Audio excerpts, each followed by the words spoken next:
నమస్తే అన్న అందరికీ నమస్కారం.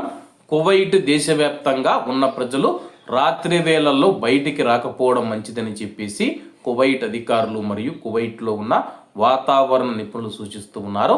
ఏదైనా అత్యవసరం తప్పితే కానీ బయటికి రాకపోవడం మంచిదని చెప్పేసి తెలుపుతూ ఉన్నారు. కువైట్ వాతావరణ శాఖ కువైట్ దేశవ్యాప్తంగా స్థిరమైన వాతావరణ పరిస్థితులను అంచనా వేసింది. అలాగే మనం చూసుకుంటే మంగళవారం ఈ రోజు నుంచి అలాగే రేపు బుధవారం మనం చూసుకుంటే కానీ రాత్రి వేళల్లో పొగమంచు ఏర్పడే అవకాశం ఉందని చెప్పేసి దీని వలన దృశ్యమానత 1000 మీటర్ల కంటే తక్కువకు పడిపోతూ ఉంది. కొన్ని ప్రాంతాలలో దాదాపు 0కి తగ్గిపోయే అవకాశం ఉందని చెప్పేసి అధిక పీడన వ్యవస్థ విస్తరణ, తేమతో కూడిన గాలి ద్రవ్యరాశి మరియు ప్రశాంతమైన గాలులతో కూడిన ప్రభావం కువైట్ దేశం పైన ఉందని చెప్పేసి వాతావరణ శాఖ డైరెక్టర్ దరార్ ఆల్ అలీ గారు తెలిపారు. ఈ పరిస్థితుల ఫలితంగా సాధారణంగా స్థిరమైన వాతావరణం ఏర్పడుతుంది మరియు అలాగే ఈ రోజు మంగళవారం రాత్రి నుంచి బుధవారం ఉదయం వరకు పొగమంచు ఏర్పడుతుందని చెప్పి ఆయన వివరించారు.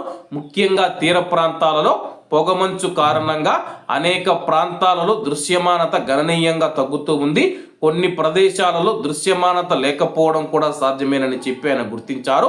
కువైట్లో కనిష్ట ఉష్ణోగ్రతలు 10 నుంచి 13 డిగ్రీల సెల్సియస్ మధ్య ఉంటే గరిష్ట ఉష్ణోగ్రతలు 27 నుంచి 29 డిగ్రీల సెల్సియస్ మధ్య నమోదవుతాయని చెప్పేసి తెలపడం జరిగింది.